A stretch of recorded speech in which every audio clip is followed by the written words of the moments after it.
Percentage ನೋಡೋಣ. 14 ಕ್ಷೇತ್ರಗಳಲ್ಲಿ ಈವರೆಗೂ 9.45 ಮತದಾನ, ನಾಟ್ ಬ್ಯಾಡ್. ಶಿವಮೊಗ್ಗದಲ್ಲಿ 11.39ರಷ್ಟು ಗರಿಷ್ಠ ಮತದಾನ.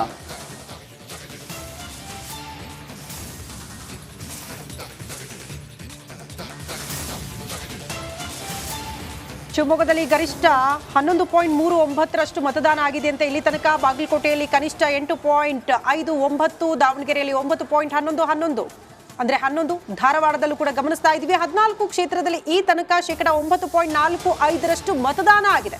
ಬೆಳಗ್ಗೆ 7 ಗಂಟೆಯಿಂದ ಈಗ 9:30 ದಾಟಿತು.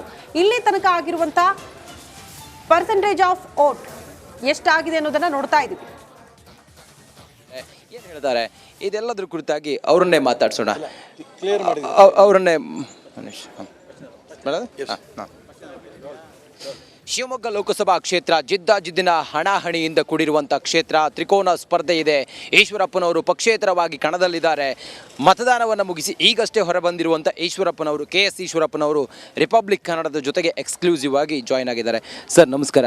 ನಮಸ್ತೆ. ನಮಸ್ತೆ. ಹೇಗಿದ್ದೀರಿ? First class. ಓಟ್ ಹಾಕಿದ್ದೀರಿ? ನಾನೇ ಓಟ್ ಹಾಕಿ ಬಂದೆ. ಆ ಓಟ್ ಹಾಕ್ತಾ ಇರೋಂಥ ಜನರ ಭಾವನೆಗಳನ್ನು ನೋಡಿದಾಗ ಇಡೀ ಶಿವಮೊಗ್ಗ ಲೋಕಸಭಾ ಕ್ಷೇತ್ರದ ಜನರು ನಾನು ಇದೇ ರೀತಿ ಬೆಂಬಲ ಕೊಡ್ತೀರ ನನಗೆ ಅನ್ನಿಸ್ತಾ ಇದೆ. ಓಟ್ ಹಾಕಿರೋರು, ಹಾಕಕ್ಕೆ ಹೋಗ್ತಾರೆ, ಎಲ್ಲರೂ ಕೂಡ ಸ್ಪಷ್ಟವಾಗಿ ಹೇಳ್ತಿದ್ದಾರೆ, ನಾವು ನಿಮ್ಮ ಬೆಂಬಲ ಕೊಡ್ತೀವಿ, ನಿಮ್ಮ ಸಿದ್ಧಾಂತಕ್ಕೆ ಬೆಂಬಲ ಕೊಡ್ತೀವಿ, ಖಂಡಿತ ನಿಮ್ಮನ್ನು ಗೆಲ್ಲಿಸ್ತೀವಿ. ನಮಗೆ ಕ್ರಮ ಸಂಖ್ಯೆ 8 ಕಬ್ಬು ಹಿಡಿದಂಥ ರೈತ ಚಿಹ್ನೆ ಕೂಡ ಗೊತ್ತಿದೆ, ಕ್ರಮ ಸಂಖ್ಯೆನೂ ಗೊತ್ತಿದೆ, 100ಕ್ಕೆ 100 ಗೆಲ್ಲಿಸ್ತೀವಿ ಅನ್ನೋಂಥ ವಾತಾವರಣ ಸೃಷ್ಟಿಯಾಗಿದೆ. ಹಿಂದುತ್ವದ ಪರವಾದಂತಹ ಮತಗಳನ್ನು ತಾವು ಕೇಳಿದ್ರಿ. ಹಿಂದುತ್ವಕ್ಕಾಗಿ ಈಶ್ವರಪ್ಪ ಅಂತೇಳಿ ಮತದಾರರ ಬಳಿ ಹೋಗಿದ್ರಿ. ಆ ಹಿಂದುತ್ವದ ಓಟು ತಮಗೆ ಬರುತ್ತೆ, ತಾವು ಗೆಲ್ಲುತ್ತೆ ಅನ್ನುವ ಆಶಾಭಾವನೆ ತಮಗಿದೆಯಾ? ಹಿಂದುತ್ವವೇ ನನಗೆ ಚುನಾವಣೆಯಲ್ಲಿ ಗೆಲ್ಲಿಸೋದಕ್ಕೆ ಒಂದು ಸ್ಫೂರ್ತಿ. ಅದೇ ರೀತಿ ಕುಟುಂಬ ರಾಜಕಾರಣದಿಂದ ಭಾರತೀಯ ಜನತಾ ಪಾರ್ಟಿ ಮುಕ್ತ ಆಗಬೇಕು ಅಂತ ಇಡೀ ಕರ್ನಾಟಕ ರಾಜ್ಯದ ಜನ ಜೊತೆ ನಡಿ ಈಗ ಶುರು ಮಾಡೋಣ. ಕೇಸರಿಯಿಂದ ಮನೋಲ್ಲಾಸ ಮನಸ್ಸು ಮತ್ತೇರಿ ಕುಣಿದಾಡಿದೆ ನೋಡು, ಮನಸ್ಸು ಮತ್ತೇರಿ ಕುಣಿದಾಡಿದೆ ನೋಡು. ಕ್ಷಣ ಕ್ಷಣವೂ ಆಚರಿಸಿ ಕೇಸರಿ ಹಬ್ಬ. ವಿಮಲ್ ಬಾಯಲ್ಲಿ ಹೇಳಿ ಕೇಸರಿ. ಅಪ್ಪ ಮಕ್ಕಳ ಹಿಡ್ತಾ ಇದ್ರಂಥ BJPಯನ್ನು ಹೊರಗೆ ತರಬೇಕು ಅಂತ BJP ಕಾರ್ಯಕರ್ತರ ಅಭಿಪ್ರಾಯ. ಇದಕ್ಕೆ ಇಡೀ ಕ್ಷೇತ್ರದ ಅಷ್ಟೇ ಅಲ್ಲದೆ ಇಡೀ ರಾಜ್ಯ ಜನ ಮೆಚ್ಚಿದ್ದಾರೆ. ಅದೇ ರೀತಿ ಸಾಮೂಹಿಕ ನಾಯಕತ್ವ.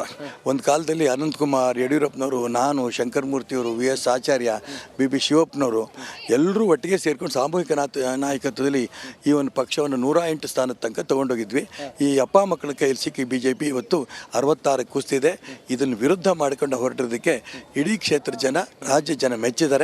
ಖಂಡಿತ ಬರುವಂಥ ದಿನ ಪಕ್ಷದಲ್ಲೂ ಕೂಡ ಒಂದು ರೀತಿಯ ಏನು ನಾನು ವ್ಯವಸ್ಥೆ ಸರಿ ಮಾಡಬೇಕು ಅಂತ ಹೊರಟಿದ್ದೀನಿ. ಅದಕ್ಕೆ ಜನ ಬೆಂಬಲ ಸಿಗ್ತಾ ಇದೆ. ತಮ್ಮ ಎದುರಾಳಿಗಳಿಗೇನಾದರೂ ಸೋಲಿನ ಭಯ ಕಾಡ್ತಾ ಇದೆಯಾ? ತಮ್ಮ ಮೇಲೆ ಅಪಪ್ರಚಾರ ಮಾಡ್ತಿದ್ದೀರಿ ತಾವು ಅಂತ ಮಾಡ್ತಿದ್ದಾರೆ ಅಂತ ಹೇಳ್ತಾ ಇದ್ದೀರಿ?